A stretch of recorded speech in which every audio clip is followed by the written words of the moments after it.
చిన్నతనము నుండి కష్టాల కడలిని ఎదిరించిన రైతు బిడ్డవన్నాం. ఋషిగుంటే మనుషులు ఋషులవుతారనే మాటకు నిలువెత్తు రూపమన్నాం. దిక్కుమొక్కు లేని పేదోళ్ళ కండగా గలమెత్తిన కంటమో. డిగ్రీలు లేకున్న లోకాన్ని చదివిన దయగల్ల ధర్మాత్ముడో.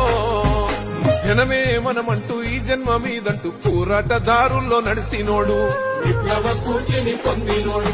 పగలు రేయి అంటూ తేడాలు ఎరుగక ఆపదల్లో వండగున్నవాడు. పేదోళ్ళ కష్టాలు తీర్చినోడు. చిన్నతనము నుండి కష్టాల కడలిని ఎదిరించిన రైతు బిడ్డవన్నాం.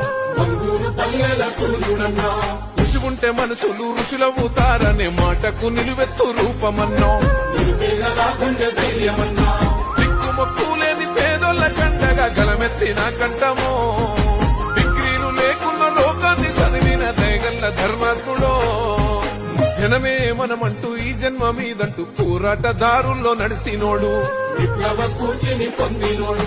పగలు రేయి అంటూ తేడాలు ఎరుగక ఆపదల్లో వండగున్నవాడు. పేదోళ్ళ కష్టాలు తీర్చినోడు. చిన్నతనము నుండి కష్టాల కడలిని ఎదిరించిన రైతు బిడ్డవన్నాం.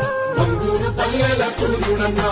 ఋషిగుంటే మనుషులు ఋషులవుతారనే మాటకు నిలువెత్తు రూపమన్నాం. నిరుపేదలా గుండె ధైర్యమన్నా.